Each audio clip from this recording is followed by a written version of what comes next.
해를 넘기면서 부동산 시장의 하락 반전의 조짐이 보이고 있습니다. 정부는 하향 안정 추세가 분명하다고 주장하는데요. 하지만 내년 집값이 떨어지기 어렵다, 소폭이나마 오를 것이다, 이렇게 전망하는 기관들이 여전히 많죠. 주택산업연구원도 그런 곳인데요. 서종대 대표 모시고 내년 집값 전망 오른다고 보는 이유 들어보겠습니다. 서종대 대표는 행시 25회로 옛 건설교통부 주거복지본부장을 거쳐서 한국주택금융공사 사장 그리고 한국감정원장을 지낸 주택건설 분야 전문가입니다. 대표님 어서 오십시오. 안녕하십니까. 네. 자, 올해 집값 때문에 많은 분들 고생을 했어요. 네. 그리고 내년에 과연 이제 집값이 어떻게 될 것인가. 지금 하향 안정 추세라고 정부는 그러고 여러 가지 하향 조짐도 많이 보이고 있는데 대표님, 그 주택산업연구원에서는 내년 집값을 조금 오른다고 보는 것 같은데 어떻게 전망을 하셨어요? 저희도 오른다고 말씀하신 대로 전망을 했습니다. 그런데 오른다고 전망한 기관이 비단 저희뿐만 아니라 지금까지 발표한 기관들은 다 오른다고 전망을 했습니다. 네.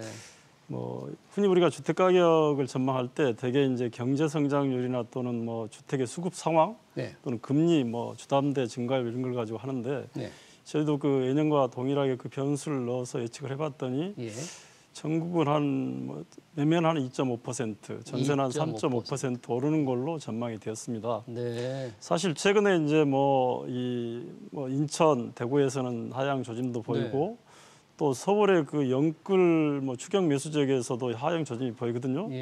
그럼에도 불구하고 이제 시장 상황에서 가장 중요한 게 역시 수급이기 때문에 문재인 정부에 쌓인 그 공급 부족량이 당장 해결될 전망이었기 때문에 일시적으로 조정을 받더라도 궁극적으로는 올 수밖에 없다 이렇게 전망을 하는 것으로 보입니다. 그래요? 네. 근데 정부는 말씀을 해주셨는데 정부가 어제 며칠 전에 국토교통부에서도 압도적 공급이라고 그랬더라고요. 네. 압도적 공급으로 주택시장 가격을 안정시키겠다. 하향 안정세 분명하다 이렇게 얘기하는데 대표님은 여전히 공급 부족 현상이 좀 이어진다 이렇게 보시는 거예요? 압도적 공급이라는 거는 사실 그분들의 주장일 뿐이죠. 저도 사실 정부 있었습니다만 3기 신도시 물량 전체를 해봐야 30만 원 내외밖에 안 되고요. 사실 2기 신도시에 비해서 훨씬 작은 물량이고 또 정부가 대대적으로 홍보하면서 규제 완화, 역세권, 그다음에 민간 공공재개발 재건축 제대로 되는 게 있습니까? 사실 그래서 말로 말잔치로 할 게 아니고 실제로 이런 걸 했습니다는 성과로 보여야 되거든요. 그럼에도 불구하고 그분들이 그렇게 주장하지만 금년의 주택 공급은 지난 한 10년간의 최저 수준인 45만 원밖에 안 됩니다. 올해는요? 네. 그래서 이게 실적이 이렇기 때문에 공급이 많습니다. 이래봐야 말이 통하지 않는 거죠. 네, 그렇군요. 그러면 전체적으로 올해가 좋고 추세적으로 내년이 조금 늘어난다고 하더라도 여전히 공급 부족 때문에 이제 오른다 이런 얘기잖아요. 그렇죠. 그러면 지금 정부에서는 3기 신도시가 곧 분양이 되고 또 예비 분양이 되기 때문에 공급이 된다 이렇게 얘기를 하지만 사실은 3기 신도시 작년 재작년에 지정했습니다만 이게 지금 환경 문제하고 민원 때문에 제대로 되는 지가 별로 없어요. 3기 신도시가. 그래서 지금 제대로 돼도 땅을 쓸 수 있는 지역이 2023년 말이나 가능하고요. 제대로 안 되는 지역은 2024년 말이나 땅을 쓸 수 있거든요. 그럼 그때 땅을 공급한다고 해도 인허가하는데 또 1년이 걸립니다. 그렇기 때문에 실제로 분양까지 이어지면 앞으로 3, 4년 더 기다려야 되거든요. 예비 분양이 공급인 것처럼 얘기하는데 실제로 예비 분양은 공급 효과는 거의 없습니다. 자금 흡수하는 것도 아니고 그분들이 당첨이 돼도 언제든지 번복할 수 있고 이렇기 때문에요. 그러니까 정부가 공급하겠다고 한 그 계획이 지금 제대로 이루어지지 않고 있기 때문에 공급 확대가 시장에서 이루어지기 현실적으로 조금 쉽지 않다. 그리고 시간도 더 소요되고요. 정부 생각보다 더 걸릴 수 있다 그런 얘기네요. 네. 다만 이제 최근에 이제 그 집값이 하락 현상이 나타난 이유는 있습니다. 왜냐하면 너무 단기간에 너무 많이 올랐거든요. 그러니까 마용성 지구 같은 경우는 3, 4년 사이에 2배가 올랐습니다. 이게 물론 이게 공급 부족에서 기인됐습니다만 정부가 24번, 26번 정책을 발표하면서 그 정책이 성공하지 못했기 때문에 국민이 정부를 불신했고 그러다 보니까 막차 타면서 추경 매수를 했거든요. 그러다 보니까 이제 너무 급상승됐기 때문에 사실은 제 느낌상으로는 앞으로 2, 3년 오를 것까지 미리 올랐다 이렇게 볼 수가 있어요. 2, 3년 그래서 이제 공급 부족에 한 그 가격 상승 요인이 있지만 그래도 예년같이 많이 오르지는 않고 조정 국면보다는 약간 강보 압세를 유지하지 않을까 이런 생각을 하고 있습니다. 네. 그래서 전국 매매 가격을 2.5% 오를 것이다 이렇게 예상을 했군요. 네네. 주택산업연구원에서 왜 주택 가격의 예측도를 좀 높이기 위해서 어떤 새로운 수급 지수를 만들었다면서요? 네. 어떤 거예요?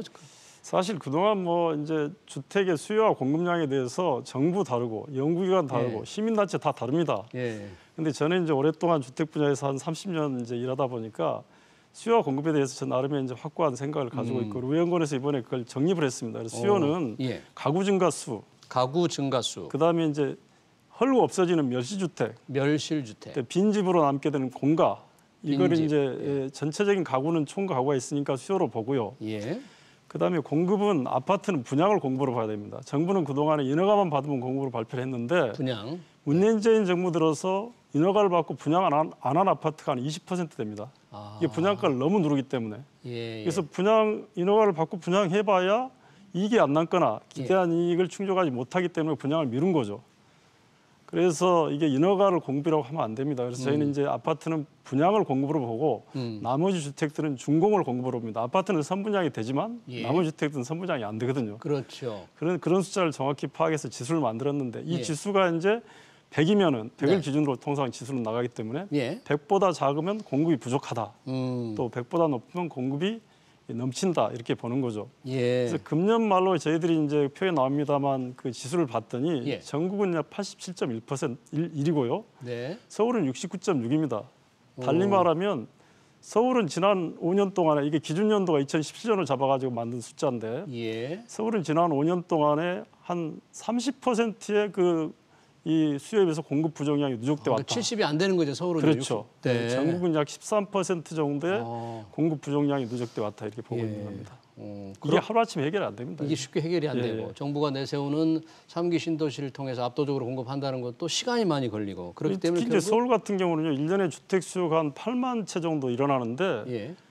그 금년에는 3만 5천 채밖에 공급을 못 했어요. 올해는 그러니까 기본 수요에 비해서 절반도 못한 겁니다, 이게. 예년에 한 6만 채 냈거든요. 그러니까 이제 이런 식으로 가면 뭐 10년이 지나도 서울의 공급 부족 문제는 해결이 안 되죠. 네. 그러니까 결국 오를 수밖에 없었네요. 그리고 수요 공급을 이 지수를 따져서 예. 보면 가장 중요한 게는 지난 제가 40년의 주택 시장을 보면 예. 가장 중요한 거는 경제 성장하고 소득이 늘어나면 수요가 늘어나고 예. 그때는 경제 성장되는 시기에는 집값이 잘 안 떨어집니다. 경제가 나쁠 때는 떨어지지만 예. 그리고 집이 부족하면 무조건 집값 오르게 돼 있습니다. 이 두 가지 변수가 가장 중요합니다. 그러면 오랜 그 주택 정책을 펴시는 동안에 돌아보면 그런 수급 원리가 정확하게 작동하던 그 때를 조금 이렇게 설명 좀 해주시죠. 어떤 일이 있었습니까? 이제 우리가 돌아보면요, 70년대를 한번 돌아보면 70년대 말에요 집값이 많이 올랐습니다. 예. 그리고 80년대 말 또 90년대는 이제 외환위기가 겹쳐서 안 오고 노무현 대통령 들어서 또 올랐고요. 2000년대 그리고 이번에 문재인 정부 올랐는데 특징들이 있습니다. 예. 소득 증가와 수요 증가입니다. 소득 증가, 70년대 말에 수요 어떤 현상이 있었냐? 예. 6.25 전쟁 끝나고 태어난 베이비부모들이 결혼하기 시작한 때입니다. 그분들이 1954년에 태어나서 20살이 되면 74년이 되고 25살이면 29이 되거든요. 그러니까 이분들이 이제 결혼할 때고 그리고 중동부민이라서 엄청나게 소득이 늘었습니다. 예, 그러니까 예. 집이 엄청 필요했죠. 그래서 집값이 대폭등이 됐고요. 그래서 부랴부랴 뭐 상계동이니 뭐니 개발하기 시작한 거죠, 사실은. 그리고 이제 80년대 말 같은 경우는요. 80년대 기본수요가 쭉 누적됐는데 이게 군사정권이 들어오면서 강압 정치를 했습니다. 그래서 눈치 보면서 집값을 못 올렸던 거예요. 그러다가 이제 이게 86년에 뭐 서울의 봄 이후에 자유화되면서 예. 이게 집값이 그냥 풀리면서 네. 87년부터 엄청 집값이 폭등합니다. 그래서 이제 그때가 아마 이 노태우 대통령 때인데요. 예. 그래서 이방면허 계획도 발표하고 이랬죠. 그리고 90년대 말은 외환위기 때문에 안 뛰었지만 외환위기 때문에 한 5년 동안 주택 공급이 35만 채 수준 됐어요. 예. 실제 수요는 한 60만 채인데 그때. 그러다 보니까 수요 공급 부족이 많이 누적되니까 예. 이제 김대중 대통령 이후에 노무현 대통령이 와서 경제가 회복되니까 그게 2003년부터 폭발한 거예요. 그래서 또 노무현 대통령 때 난리가 났었죠. 예. 그리고 이제 노무현 대통령이 엄청난 택지를 지정했습니다. 예. 그러다가 다시 이제 이명박 정부 때는 금융위기가 닥쳤어요. 그러니까 그렇죠. 주택의 어떤 시장 자체가 쪼그라든 거죠. 그러다 보니까 이제 박근혜 정부의 택지정을 전혀 안 하고 예. 또 문재인 정부도 택지정 안 하고 그러니까 이 위기가 또 닥친 겁니다. 예. 그래서 결국 돌아보면 예. 이 경제 성장에 따른 소득 상승과 예. 또 두 번째는 역시 제가 말씀드린 공급 부족이 네. 집값 폭등의 원인이 되었다 이렇게 보겠습니다. 그러면 문재인 정부 부동산 정책은 누가 봐도 이제 실패했다는 거를 이제 이 정부도 자인을 하고 있는데 네. 그런 수요 공급의 원리를 왜 초기에 그렇게 몰랐을까요? 아니면 사람을 정말 잘못 써서 그랬을까? 저는 참 안타까운 게 이제 문재인 대통령께서는 사실 노무현 대통령 때 그걸 잘 경험하셨거든요. 네. 민정수석도 하시고 또 정책실장, 비서실장도 하셨지 않습니까? 네. 그런데 사실 주택 정책이 굉장히 중요한 정책인데 이 정부 들어서 국토부 장관을 전문가는커녕 주택 정책 주변 와본 적도 없는 사람들이 했습니다. 아, 전혀. 특히 지금 더 문제는 국회 국토교통위에 지금 아마 뭐 한 20분 민주당 의원만 한 20분 가까이 되는데 이들 중에 뭐 주택이나 건설 부동산 쪽에 뭐 조금이라도 가까이 가보면 한 분도 없어요. 그럴 수는 없거든요. 오히려 야당은 상당히 많이 포진이 돼 있는데 그러니까 그렇게 주택 정책 때문에 정말 나라가 뒤흔들리고 정권이 뒤흔들 정도의 어려움을 당하면서도 해당 분야의 전문가를 한 명도 안 쓴다는 건 이해가 되지 않습니다. 가장 중요한 이런 주택, 건설 이런 전문가를 쓰지 않은 그래서 오늘 이런 상황이 온 것 같은데. 그리고 이제 두 번째 문제는 이제 역시 이 정부가 이제 수요 공급에 뭐 우리 진행자님께서 얘기했습니다만 수요 공급의 시장 상황을 파악 못한 거예요. 사실 이 정부 들어서면서 비전문가들이 주장하기를 주택 보급률은 100%를 넘었으니 공급은 부족하지 않다. 투기꾼만 잡으면 된다. 그런 이런 주장을 했거든요. 그런데 공급이 굉장히 부족한 상황이었어요. 수요 증가는 사실은 뭐 가구 증가가 1년에 한 40만 하고 이제 멸실 공가가 15만에서 55만으로 계속 수요가 증가하는데 공급을 한 택지는 고갈돼 있었습니다. 사실 박근혜 정부 때부터 고갈돼 있었어요. 택지 통계를 나중에 보시면 나옵니다만. 그래서 이런 시장 상황 판단도 잘못돼 있고 세 번째 잘못은요. 저는 너무 안타까운 게 지금 주택 정책이 실패했다고 대통령께서 인정하시고 여당 대표, 여당 후보도 다 인정을 해요. 그런데 이걸 고칠 생각을 전혀 안 합니다. 25번의 대책이 다 실패했거든요. 고쳐야죠. 근데 엊그제 뭐 부총리께서는 양도세 뭐 하고 후보가 얘기하니까 정책이 일관성을 해치니까 못 고치겠다. 그 정책이 잘된 정책이면 일관성을 유지해야 되지만 잘못된 정책이면 고쳐야죠. 그 말씀하신 거는 양도세 중과 완화 그 말씀하시는 거예요? 그 사항이 이제 일례일 뿐입니다만은 24번의 실패한 정책을 하나도 고치지 않고 있어요. 않았다. 그게 문제입니다. 잘못된 정책을. 하나 고쳤어요. 공급 확대하겠다. 그러면 지금 방금 이제 양도세 중과 완화를 얘기해서 지금 여야 후보들이 좀 세금을 좀 낮추겠다 이런 지금 얘기를 하고 있잖아요. 양도세 중과도 완화하겠다, 뭐 종부세도 조금 줄여주겠다. 그러면 이게 과연 정책이 될지 안 될지는 모르겠습니다만 그런 세금 완화 정책은 시장에 조금 도움을 줄까요? 시장 안정에? 단기적으로 이제 뭐 양도세를 어느 기간만 정해서 완화시켜주면 좀 효과가 있을 겁니다. 사실 이제 금년하고 작년에 약간 완화를 시켜줬거든요. 유예를 시켜줬는데 완화시킨 게 아니라. 근데 집값이 너무 빠르게 오기 때문에 사람들이 못 팔았어요. 그리고 뭐 사실 종부세가 센지는 알았지만 고의세를 받기 전에는 못 느꼈는데 이제 세기 때문에 아마 이번에 완화시켜주면 분명히 매물이 나올 겁니다. 매물이 나올 거다 이거죠. 그런데 이제 일반적으로 조세라는 거는 시장 경제에서 이제 자동 조절 장치 기능을 하는 겁니다. 경제학에서 말하면 이제 자동 조절 장치라고 해서 조세가 가장 중요한 장치인데 일정 수준 유지하면은 경기가 좋을 때는 많이 거치고 경기가 나쁠 때는 덜 거치는 거거든요. 그런데 지금 이번에 지금 이 정부가 한 세제는 징벌적으로 했어요. 이게 집 가진 사람을 아주 나쁜 사람, 뭐 도둑보다 더 심하게 취급해가지고 엄청난 세금을 때린 겁니다. 사실 뭐 강남에 사는 분들이 전부 부자는 아니고 그분들이 뭐 강남이 뭐 특별히 좋아서 산 것도 아니고 그 시대에 거기를 들어간 것뿐이거든요. 개포 개발하고 이럴 때 들어가신 분들이란 말이에요. 근데 그분들한테 종부세를 뭐 집값이 30억이 넘었다고 뭐 예를 들면 몇 천만 원씩 떼고 이래서 되겠습니까? 그래서 저는 이게 근본적으로 단기적인 이 세 완화와 징벌적인 조세는 중장기적으로 공급을 엄청 위축시킵니다. 공급을 억제하는 정책. 집이 지어지면 경기가 안 좋을 때는 여유 있는 사람이 사서 임대하다가 경기가 좋을 때는 팔아줘야 되거든요. 그런데 집이 지어지는데 경기가 안 좋다고 아무도 안 사면 더 작게 지을 거 아닙니까? 결국 폭발하거든요. 그래서 결국은 징벌적인 세제 전체를 정상화해야지 일시적인 뭐 과세 완화는 잠시 효과가 있겠지만 중장기적으로는 오히려 시장을 악화시킨다. 그래서 저는 일시적인 완화보다는 그냥 그 징벌적 세제를 정상화하는 게 정답이다. 저는 이렇게 생각합니다. 징벌적 세제의 정상화, 그러니까 일시적으로 완화하는 거 가지고는 안 된다. 그거 외에도 예를 들면 주택 정책, 건설 뭐 오래 계셨으니까 좀 발이 바꿔야 된다거나 좀 꼭 없애야 된다거나 뭐 이런 정책이나 제도 면에서 꼭 필요한 게 있다면 뭘 들 수 있을까요? 그 전에 이제 제가 사실은 뭐 꼭 말씀드리고 싶은 게 최근에 이제 금리 금리 올라가는 죠. 사실은 금융위원장께서 취임 전후에서 금리를 올려서 집값을 잡아야 된다 이런 주장을 하셨어요. 네. 굉장히 위험한 주장입니다, 사실은. 아 그래요? 워낙에 좀 가계부채가 왜냐하면 많으니까. 이제 지난 한 30년 동안에 예. 경제 성장률과 금리와 집값 아마 그래프가 준비되어 있으면 좀 보시면 좋을 텐데 예. 이걸 보시면 예. 이 경제 성장률과 금리와 집값이 거의 같은 패턴으로 움직입니다. 금리와 집값이 보십시오. 그러면 예. 지금 뭐 한국은행이나 뭐 연구기관에서는 예. 이게 금리를 올리면 집값이 떨어진다고 했는데 지금 제일 밑에 그래프가 금리입니다. 금리가 올라갈 때도 집값도 올라갔습니다. 그 크게 떨어질 거라고 주장하시는 분도 있더라고요. 금리를 올리면 집값이. 그러니까 아주 초단기적으로는 예. 영향이 있죠. 예. 근데 중장기적으로는 영향이 없고 다 악화시킵니다, 이게.